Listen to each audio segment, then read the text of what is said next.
انسان زندگی میں جب جدوجہد کرتا ہے، کوشش کرتا ہے، وہ بہت سارے دنیاوی اسباب اختیار کرتا ہے، جتنی عقل اللہ نے دی ہوتی ہے اس عقل کا بھی وہ استعمال کرتا ہے، کوشش کرتا ہے کہ کچھ اچیو کر سکے زندگی میں، کچھ مقاصد کا حصول اسے میسر آئے۔ عزیز بھائیوں، ایک بات اپنے ذہن میں اچھی طرح بٹھا لیں اور لکھ لیں کہ زندگی میں جو کسی بندے کو کامیابی حاصل ہوتی ہے وہ رب تعالیٰ کی مدد سے حاصل ہوتی ہے۔ اگر رب تعالیٰ مددگار ہو تو پھر کوئی چیز بھی رستے میں رکاوٹ نہیں بنتی، اور اگر مالک کریم کو منظور نہ ہو تو انسان بہترین سیاستدان ہو، اچھا ایڈمنسٹریٹر ہو، اس کا ذہن بڑی وسعت رکھتا ہو، بڑی اچھی پلاننگ کرنا جانتا ہو، سارا کچھ ہو، تو بندہ ناکام ہو جاتا ہے۔ مسلمانوں کو جتنی کامیابیاں ملی ان کا پس منظر صرف اتنا تھا کہ اللہ تبارک و تعالیٰ نے اپنے بندوں کی مدد فرمائی، اور اب تعالیٰ نے قرآن مجید میں اس حقیقت کا بیان کیا، فرمایا بَلِ اللَّهُ مَوْلَاكُمْ، فرمایا بلکہ اللہ تمہارا مولا ہے، وَهُوَ خَيْرُ النَّاصِرِينَ، اور وہ بہترین مددگار ہے۔ وہ جو رب تمہارا مولا ہے وہ بہترین مددگار ہے، اور اگر وہ مدد کرے تمہاری، سورہ آل عمران میں آگے جا کے ارشاد فرمایا اگر اللہ مدد کرے تو پھر تم پر کوئی غالب نہیں آ سکتا، اور اگر وہ تمہاری مدد چھوڑ دے تو پھر کوئی تمہاری مدد کر سکتا، کوئی مدد نہیں کر سکتا۔ بدر کی جنگ بھی اور فتح مکہ بھی رمضان المبارک میں ہوا ہے۔ میں دونوں پر غور کر رہا تھا تو ایک نیا مضمون میرے ذہن میں آنے لگا۔ بدر کی جو جنگ ہے اس میں بھی ایک عجیب انقلاب آیا ہے کہ 313 نے 1000 سے مقابلہ کیا، اور جن 1000 سے مقابلہ کیا وہ اسلحے سے لیس تھے، اور یہ جو 313 ہیں ان کے پاس 6 زرہیں، 8 تلواریں، چند گھوڑے، لیکن اللہ نے کامیابی دی تو خود رب نے بیان کیا کس طرح دی، فرمایا وَلَقَدْ نَصَرَكُمُ اللَّهُ بِبَدْرٍ وَأَنْتُمْ أَذِلَّةٌ۔ وہ کامیابی اس طرح ملی ہے کہ رب نے تمہاری مدد کی تھی، تم تو کمزور تھے، اللہ نے بدر میں تمہاری مدد کی، تم جیت گئے۔ وَلَقَدْ نَصَرَكُمُ اللَّهُ بِبَدْرٍ وَأَنْتُمْ أَذِلَّةٌ، اللہ نے بدر میں تمہاری مدد کی، تم تو کمزور تھے۔ پھر فتح مکہ نصیب ہوئی تو اس میں بھی بہترین منصوبہ بندی نبی پاک علیہ السلام نے فرمائی، بہترین حکمت عملی حضور نے اپنائی، لیکن ہمیں جو اللہ رسول نے بات سمجھائی وہ کیا ہے؟ اذا جاء نصر اللہ والفتح، فرمایا جب اللہ کی مدد آئی اور فتح نصیب ہو گئی۔ یہ اللہ نے مدد فرمائی تمہاری، یہاں بھی فتح مکہ بھی اللہ کی مدد سے، جنگ بدر بھی اللہ کی مدد سے۔ وہ جو مدد ہے اللہ تعالیٰ کی، جب وہ ہم یہ کرتے ہیں کہ ہم اپنی ساری زندگی سیاست کی نظر کر دیں، ہماری سیاست صرف ملک میں نہیں ہوتی، ہماری سیاست خاندان میں بھی ہوتی ہے، ہم گھر کے اندر بھی سیاست کرتے ہیں، ہم کسی خاص طریقے سے لوگوں کو اپنے پیچھے چلانا چاہتے ہیں، ہم ایک خاص اسلوب اختیار کرتے ہیں کہ لوگ ہمارے پیچھے چلیں۔ اس کا نقصان ہمیں یہ ہوتا ہے کہ سیاست جو ہوتی ہے یہ شطرنج کے ہیر پھیر کی طرح ہوتی ہے، تو اس کے راز بڑی جلدی کھلنے لگ جاتے ہیں، پتہ چل جاتا ہے کہ بندہ مخلص نہیں تھا، سیاست کر رہا تھا، طریقے سلیقے سے اس نے جوڑ کے رکھا ہوا تھا۔ ہم ہر جگہ سیاست کے بل بوتے پر چیزوں کو لے کے چلنا چاہتے ہیں، سیاستیں ناکام ہو جاتی ہیں، سیانے لوگ فیل ہو جاتے ہیں، بچتا صرف وہی ہے جس کے پیچھے رب تعالیٰ کی مدد شامل حال ہوتی ہے۔ اپنی زندگی کے اندر ہم جو کچھ بھی کر رہے ہیں، جس شعبے سے بھی ہمارا تعلق ہے، آج ہم نے اس بات پہ غور کرنا ہے کہ پہلے تو یہ غور کر لیں کہ جو کام ہم کر رہے ہیں کیا وہ کام ایسا ہے کہ اس میں اللہ کی مدد ہمیں ملے گی؟ اگر آپ کوئی معاذ اللہ ناجائز کام کر رہے ہیں، فعل حرام کا ارتکاب کر رہے ہیں، تو اس میں تو مدد الہی آئے گی نہیں۔ پہلے تو یہ دیکھیں جو کر رہے ہیں وہ کام مدد الہی والا ہے، اور اگر اللہ تعالیٰ کی مدد والا وہ کام ہے پھر اس پر غور کریں کہ کیا ہم نے مالک سے مدد کا سوال کیا ہے، ہمیں مدد میسر آ رہی ہے۔ وہ میں نے بزرگوں سے ایک بات سنی تھی، وہ بڑی یاد رہ گئی۔ وہ فرمایا کرتے تھے قابلیت بھی بڑی چیز ہے لیکن قبولیت سب سے بڑی چیز ہے۔ قابل ہونا بھی بڑی بات ہے لیکن زیادہ بڑی بات یہ ہے کہ اس کی بارگاہ میں قبول بھی ہے کہ نہیں۔ اپنی زندگی میں اللہ کی مدد کی طرف بڑھیں، مالک کی مدد کا حصول اختیار کرنے کی کوشش کریں، اللہ کے ساتھ اپنے آپ کو جوڑیں۔ اگر اللہ کی مدد نصیب ہو، یہ جو ہم جتنا ڈرتے رہتے ہیں، سہمے رہتے ہیں، پریشان رہتے ہیں کوئی کیا کر دے گا، ہمارے ہاں نا ہر شعبے میں معاذ اللہ ایک مافیا ہے، الا ماشاء اللہ۔ وہ مافیا کہتا ہے میرے ساتھ ملو گے تو میں چلنے دوں گا، ورنہ میں نہیں چلنے دوں گا، مارکیٹ میں آ ہی نہیں سکتا فلانا بندہ، کیونکہ یہاں ہمارا قبضہ ہے۔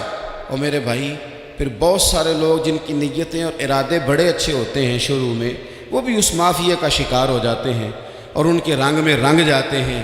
یاد رکھنا، کسی شخص کی بلیک میلنگ کا کبھی شکار نہ ہونا، کبھی کسی کی میٹھی اور مسجع مکفہ باتوں کا شکار نہ ہونا۔ کوئی کیا کر سکتا ہے اگر اللہ مددگار ہو تو؟ جس کو رب کریم اٹھانا چاہے اسے کوئی گرا سکتا ہے؟ ہم یہ ڈرے ڈرے سہمے پریشان فیصلہ کرنے کی طاقت نہیں، مجھے چلنا چاہیے کہ نہیں، اٹھنا چاہیے کہ نہیں، کرنا چاہیے، اٹھ باندھ کمر کیوں ڈرتا ہے؟ پھر دیکھ خدا کیا کرتا ہے۔ حضرت عبداللہ ابن عباس فرماتے ہیں میرے نبی پاک علیہ السلام نے میری تربیت فرمائی، حضور نے میری تربیت فرمائی، اور محبوب پاک علیہ السلام نے فرمایا عبداللہ یاد رکھنا، یہ نوجوان دوست میری بات لکھ لیں، پریشان لوگ میری بات لکھ لیں، جن کے پاس قوت فیصلہ نہیں وہ اس بات کو لکھ لیں۔ حضرت عبداللہ ابن عباس فرماتے ہیں میرے نبی پاک علیہ السلام نے مجھ سے فرمایا تھا عبداللہ سن، اگر ساری دنیا مل کے تیرا کوئی نفع کرنا چاہے کر نہیں سکتی جب تک میرے رب کی رضا نہ ہو، اور فرمایا ساری دنیا مل کے تیرا کچھ بگاڑنا چاہے تو عبداللہ بگاڑ نہیں سکتی جب تک رب کریم کی حکمت کا تقاضا نہ ہو۔ لوگوں سے ڈرنا، لوگوں کی طرف دیکھنا، ماحول دیکھ کے اپنے راہ کا تعین کرنا، ہر بندے کے خیالات کے مطابق ڈھلنے کی کوشش کرنا، فلانا نہ ناراض ہو جائے، فلانا نہ ناراض ہو جائے، وہ جس نے ہونا ہو جائے، بس رب رسول ناراض نہ ہو۔ اپنی زندگی میں اپنے مالک کو مولا جان کے، بل اللہ مولاکم، اللہ تمہارا مولا ہے، وَهُوَ خَيْرُ النَّاصِرِينَ، وہ بہترین مددگار ہے۔ توجہ جب بھی کریں رب کی جانب کریں، اپنے دل کا قبلہ درست رکھیں، سوچوں کے زاویے سیدھے رکھیں۔ میرے بھائی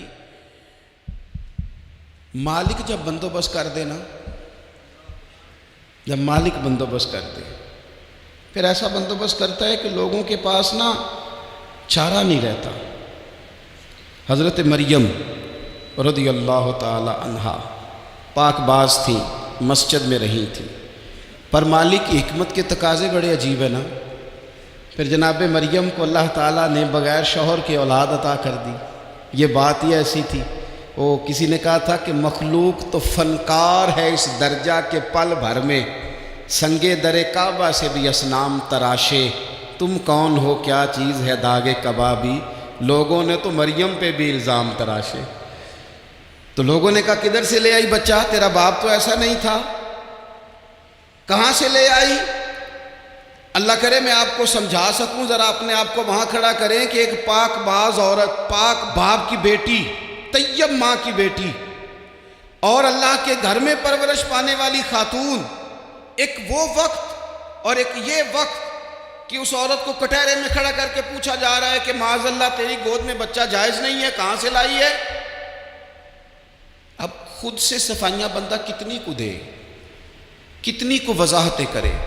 اور میں نے تو اپنی زندگی میں دیکھا ہے زیادہ وضاحت دینے والے کو بھی لوگ جھوٹا سمجھنے لگ جاتے ہیں، زیادہ وضاحت دینے پر بھی لوگ کمزوری کا اظہار سمجھتے ہیں کہ کمزور پڑ گیا۔ آپ صلح کی کوشش کرتے ہیں، سامنے والا بزدل سمجھ لیتا ہے، زیادہ وضاحتیں بھی کمزور کر دیتی ہیں۔ اب حضرت مریم کو کٹہرے میں کھڑا کر کے کہا بچہ کس کا ہے؟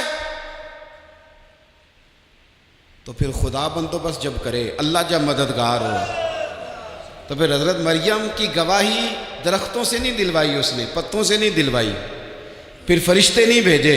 حضرت مریم کہنے لگی مجھ سے نہ پوچھو، وہ جو پنگوڑے میں ہے اسی سے پوچھ لو، ان سے پوچھو نا وہ کون ہے، پوچھ لو ان سے، کر لو سوال۔ انہوں نے کہا پنگوڑے میں چند دنوں کا بچہ یہ جواب دے گا؟ مددگار تھا رب،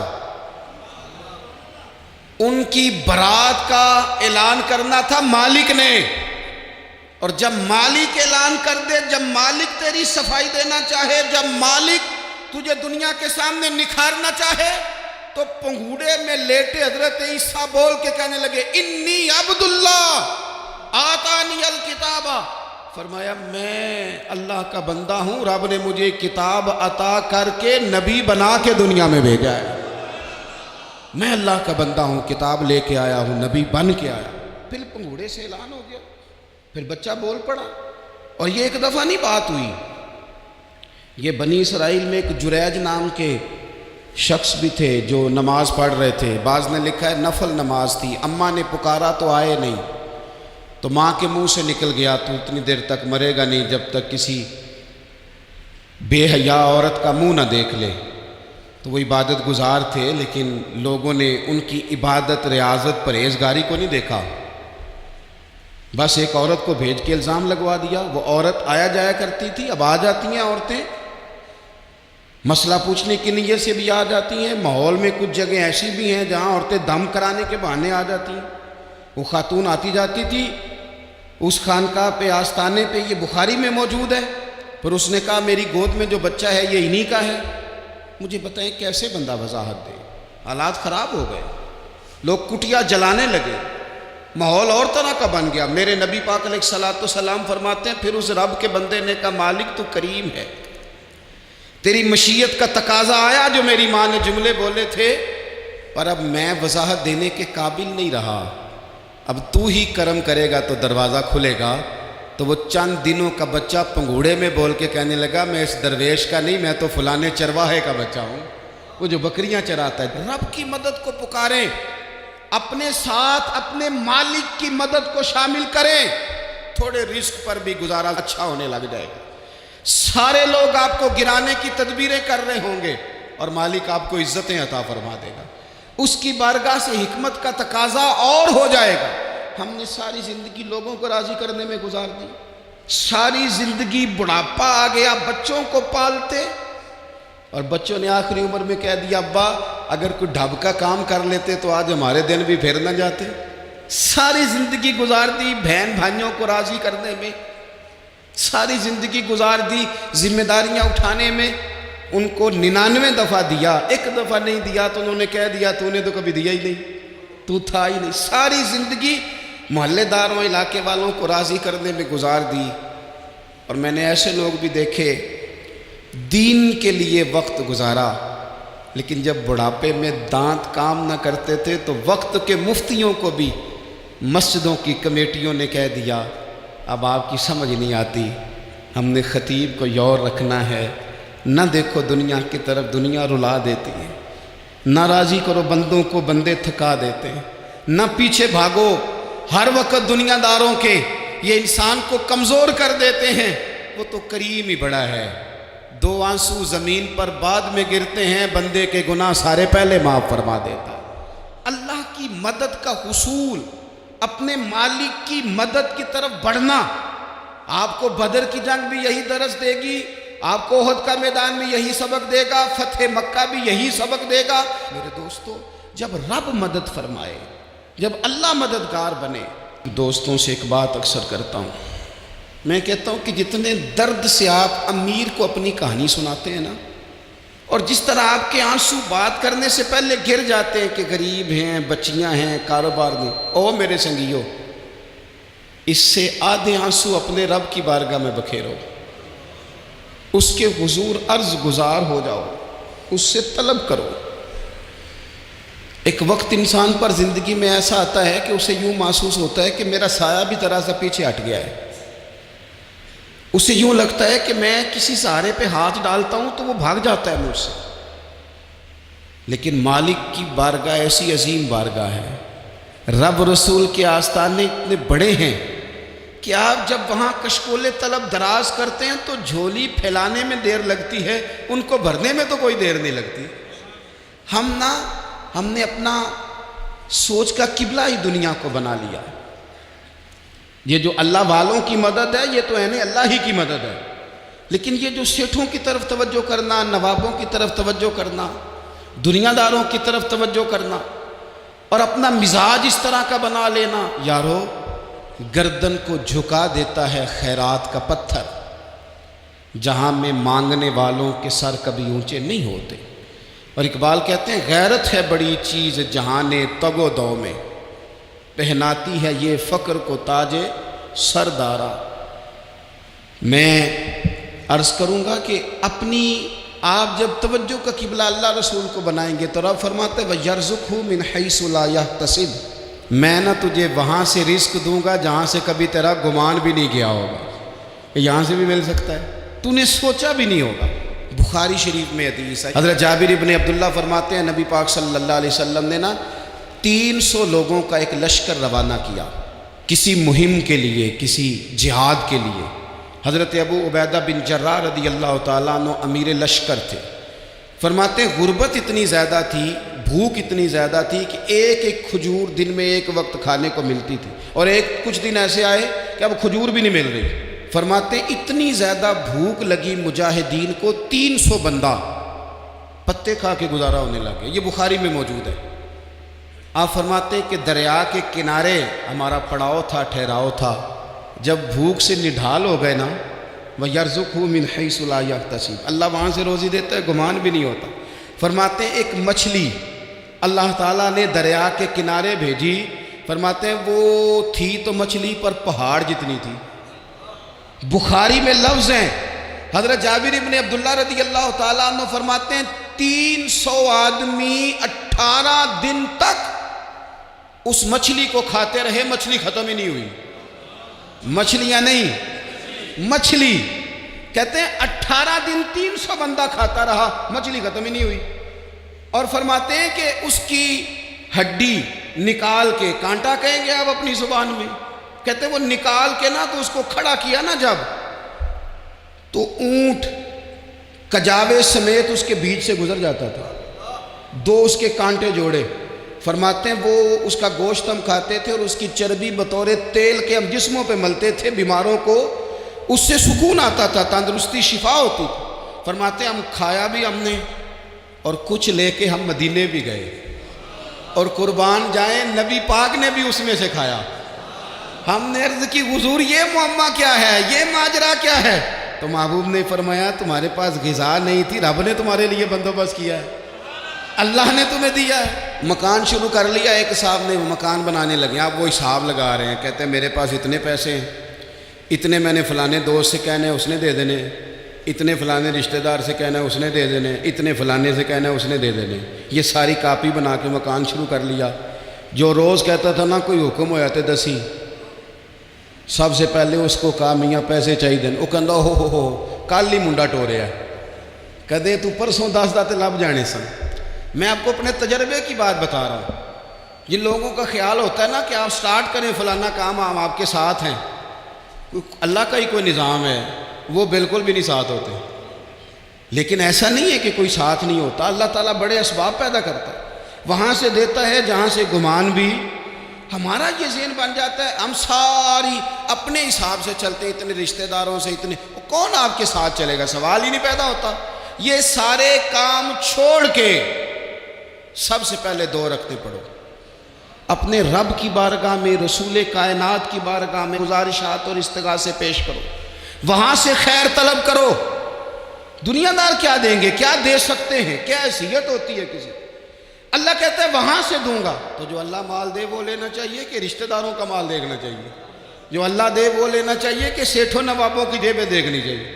جو اللہ دے وہ قبول کرنا چاہیے یا دیکھنا چاہیے کون سا آدمی کہاں پہنچ گیا؟ چھوڑو، اپنی مٹی پہ چلنے کا سلیقہ سیکھو۔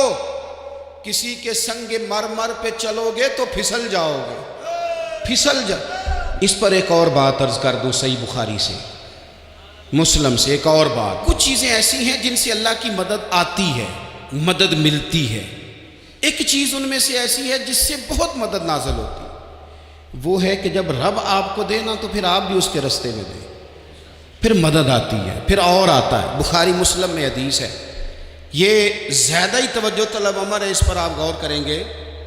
حضرت ابو ہریرہ فرماتے ہیں کہ نبی پاک علیہ السلام نے فرمایا ایک شخص نے بادلوں کے اندر سے آواز سنی کہ فلاں آدمی کا کھیت اور باغ خشک ہو گیا ہے، وہاں برسو اور اس کے کھیت کو سیراب کرو۔ وہ بڑا حیران ہوا کہ بادل سے آواز آ رہی۔ پھر اس نے دیکھا کہ ایک پہاڑی پر بارش ہوئی، وہ بادل وہاں برسا، پھر نالیوں سے ہوتا ہوا پانی ایک طرف چلا تو جس نے آواز سنی تھی حضور بیان کر رہے ہیں، وہ بھی پیچھے پیچھے چلا کہ پانی کدھر جا رہا ہے۔ اس نے جا کے دیکھا کہ ایک مقام پہ ایک باغ کو وہ پانی لگ رہا ہے اور ایک آدمی وہ پانی لگا رہا ہے۔ اس نے اس سے پوچھا تیرا نام کیا ہے؟ اس نے کہا کیوں؟ کہنے لگا بتا نا۔ اس نے نام بتایا تو کہنے لگا یہی تو وہ نام ہے جو میں نے بادلوں کے اندر سے سنا ہے کہ فلاں کے کھیت کو پانی دے دو۔ اس نے کہا یار تو کیا عمل کرتا ہے کہ اسپیشل تیرے لیے بارش برسے؟ یہ بخاری پڑھ رہا ہوں، سیاستہ سے حدیث عرض کر رہا ہوں۔ اس سے پوچھا تو کیا کام کرتا ہے کہ جناب اللہ تبارک و تعالیٰ کا حکم کرم آیا کہ خاص تیرے لیے پانی برسے اور تیرے کھیت کو سیراب کرے؟ تو اس نے کہا چھوٹا ذمہ دار ہوں، پر جب فصل اگتی ہے تو 3 حصے کرتا ہوں۔ ایک حصہ اپنے بال بچوں پہ، بہن بھائیوں پہ خرچ کرتا ہوں، ایک حصہ پورا، اور ایک حصہ دوبارہ کاشتکاری پہ لگاتا ہوں، اور تیسرا حصہ خالص میں نے مسکینوں، یتیموں اور غریبوں کے لیے رکھا ہوا ہے۔ وہ جو تیسرا حصہ اللہ کرے آپ سمجھے، وہ رب کے بندوں پہ تیسرا حصہ خرچ کرتا ہے نا، تو کریم مالک نے فرمایا جہاں سے غریب کا حصہ جاتا ہے وہ کھیت خشک نہیں رہنا چاہیے، وہ جہاں سے مسکین روٹی کھاتے ہیں وہ خشک نہ رہے، جہاں سے یتیموں کو کچھ آتا ہے کہیں اس کی فصل رہ نہ جائے۔ میں اور آپ بھی اگر اپنے مال میں مسکینوں، یتیموں، غریبوں کے حصے رکھ لیں گے تو فصلیں خشک نہیں رہیں گی، ان کے اندر تازگی آئے گی، نور آئے گا، کرم آئے گا، خاص کر خدا کی رحمت برسے گی۔ مدد اللہ سے چاہیں، اپنی توجہات کا مرکز رب رسول کی ذات کو بنائیں، پھر آپ محسوس کریں گے کہ بڑی جلدی اللہ تعالیٰ کی مدد آنے لگی ہے۔ کبھی آپ صرف کہہ دیں نا میرا رب میرے ساتھ ہے، اس لفظ میں اتنی طاقت ہے کہ دشمن ویسے زہر ہو جاتا ہے۔ زندگی میں کسی سے بھی لڑائی ہو تو اچھی طرح سوچ لیں کہ اللہ اس طرف ہے یا اس طرف ہے۔ اگر آپ زیادتی پہ ہیں تو پھر رب مظلوم کی جانب ہے۔ اگر اللہ کی مدد آپ کے ساتھ ہے تو دنیا کی کوئی طاقت آپ کو گرا نہیں سکتی، اور اگر آپ مظلوم کے مقابلے میں ظالم بن کے آپ کھڑے ہو گئے ہیں اور آپ نے رویہ وہ اختیار کیا ہے کہ جس میں مدد نہیں آئے گی، تو پھر یاد رکھ لیں کہ آپ کوئی بھی ہیں، کہاں بھی ہیں، آپ کمزور ہیں۔ طاقتور تھے ابتدائے اسلام میں، ظاہری طاقت تھی کفار مکہ کے پاس، وہ ڈنڈوں سے مارتے تھے غریبوں کو، ان کے ہاتھوں میں ڈنڈے تھے، پر خدائی طاقت ان مظلوموں کے ساتھ تھی۔ صاحب زرقانی نے لکھا ہے حضرت زنیرہ رضی اللہ تعالیٰ عنہ ایک لونڈی ہیں، غریب ہیں، ماڑے دا کی کام محمد نس جانا یا رونا، غریب سادی بی بی اور لونڈی کنیزہ، ایک مشرک کی کنیزہ تھی، انہوں نے کلمہ پڑھ لیا، وہ ڈنڈوں سے مارتا، دروں سے مارتا، تکلیف دیتا۔ حضرت زنیرہ رضی اللہ تعالیٰ عنہ کو اتنا مارا، اتنا مارا۔ اب آپ ایک اور پہلو پر بھی غور کریں، مار بھی پڑ رہی ہے پر خدا ادھر ہی ہے، اللہ کی مدد ادھر ہی ہے۔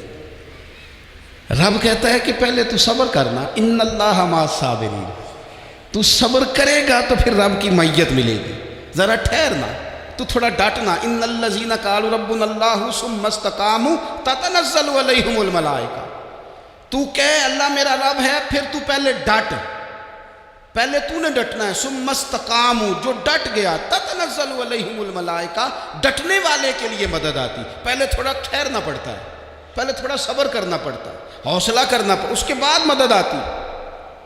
مار پڑ رہی ہے، مارا جا رہا ہے حضرت زنیرہ کو، ان کا مالک جو ہے ظاہری آقا وہ مار رہا ہے، یہ کنیزہ ہے، اتنا مارا، اتنا مارا، ان کی بینائی چلی گئی، نظر آنا بند ہو گیا۔ ابو جہل آیا اور کہنے لگا زنیرہ دیکھا نا ہمارے بت تیری آنکھیں لے گئے، معاذ اللہ، لات و منات ہمارے بتوں نے تجھے اندھا کر دیا۔ اب ایسا نہیں ہے کہ بی بی روتی جا رہی ہے، روتی جا رہی ہے، مایوسی مایوسی، معاذ اللہ، پریشانی، غریبی بڑی ہے، پوچھنے والا کوئی نہیں، یہ باتیں نہیں۔ کیا جملے ہیں خاتون کے، کیا لفظ ہیں۔ ابو جہل نے تنزیہ کہا، معاذ اللہ، کہنے لگا دیکھا نا ہمارے بتوں نے تجھے اندھا کر دیا۔ تو جناب زنیرہ آنکھوں کی بینائی گئی ہے، رات کو گئی ہے، دکھ ابھی تازہ ہے، لیکن اللہ پہ جو توکل ہے، اپنے مالک سے جو رشتہ ہے، وہ اتنا مضبوط ہے، اتنا طاقتور ہے، اس میں اتنی گہرائی ہے کہ حضرت زنیرہ بول کے نا اتنی قوت سے بولی، اتنی طاقت سے بولی کہ پورے کفر پر لرزہ طاری ہو گیا۔ فرمانے لگی تمہارے بتوں کی کیا اوقات ہے کہ میری بینائی لے جائیں؟ یہ میری رب کی حکمت کا تقاضا ہے۔ جب تک اس نے چاہا زنیرہ دیکھتی رہی، اور جب اس نے چاہا زنیرہ کی آنکھوں کی بینائی چلی گئی، اور اگر وہ چاہے گا نا تو بینائی واپس بھی کر دے گا۔ اگر ہو ذوق یقین پیدا تو کٹ جاتی ہیں زنجیریں، اگر وہ چاہے گا تو بینائی آ بھی جائے گی۔ حضرت زنیرہ نے رات کو یہ لفظ کہے، ابو جہل اور سارے کفار ڈر کے سن کے چلے گئے، آپ اطمینان سے آ کے بستر پہ سوئی۔ جب سویرے اٹھی تو اللہ نے آنکھوں کی روشنی واپس کر دی تھی۔ آنکھوں کی اب چھڑی پکڑی ہے، بازاروں میں گھومتی ہے، کہتی ہیں بلاؤ کدھر ہے تمہارے لات و منات، دیکھو میرے رب نے روشنی واپس کر دی۔ آ کر میرے ساتھ ادھر آ، ستمگر ہنر آزمائیں، تو تیر آزما ہم جگر آزمائیں۔ بیمار لوگوں یاد رکھو، کہہ دیا ڈاکٹر نے کہ تو بڑا بیمار ہے، تو بڑا کمزور ہے، یہ ہو گیا وہ ہو گیا، تو ڈاکٹر اپنے علم کے مطابق بات کر رہا ہے، ہوگا تو وہ جو میرا رب چاہے گا۔ کمزور ہو جانا، پریشان ہو جانا، تکلیف میں آ جانا، پتہ نہیں بات ہو گئی ہے تو جانے کیا ہو جائے گا۔ اپنی زندگی کے اندر اپنے رب سے رشتہ مضبوط کرے، رسول کائنات سے رشتہ مضبوط کرے، اللہ والوں سے رشتہ مضبوط کرے۔ حضرت زنیرہ نے پیغام دیا کہ زندگی میں جو جینا چاہتے ہیں تو وہ رب کا نام لے کے جی سکتے ہیں، جو اپنی زندگی میں خوشیاں دیکھنا چاہتے ہیں تو رسول اللہ کے نام پر خوشیاں دیکھی جا سکتی ہیں۔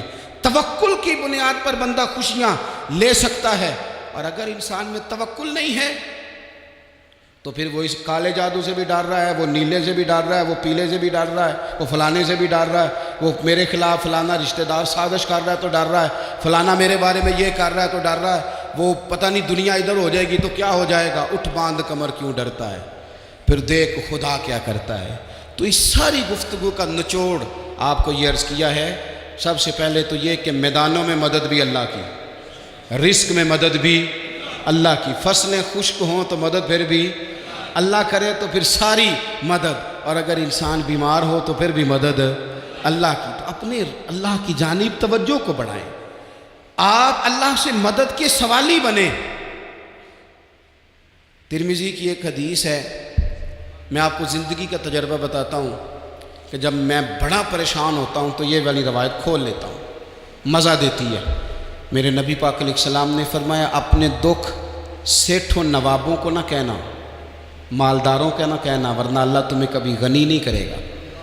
فرمایا اپنے دکھ اپنے رب کی بارگاہ میں عرض کرنا، جلدی کرے یا دیر سے کرے اللہ تمہیں لوگوں سے بے نیاز کر دے گا، اللہ تمہیں غنی کر دے گا۔ رات کو بیٹھو نا اس کی بارگاہ، اسے دکھڑے سناؤ، چھوٹی چھوٹی باتیں۔ حضور نے فرمایا نمک بھی مانگو تو رب سے مانگو، چھوٹی چھوٹی بات سے شروع کرو نا۔ جب بندہ شروع کرتا ہے نا چھوٹی چھوٹی چیزیں تو بڑی ساری چیزیں، یہ اس طرح ہوتا ہے جیسے بندہ رب سے گفتگو کر رہا ہے، مالک مجھے یہ چاہیے، مالک میں یہاں کمزور ہوں، اللہ میں یہاں پریشان ہوں۔ آپ یہ کر کے تو دیکھیں، لمبی لمبی دعائیں مانگ کے تو دیکھیں، اس کے حضور جوڑ کے تو دیکھیں، آپ دیکھیں گے راحت کتنی ہے، سکون کتنا ہے۔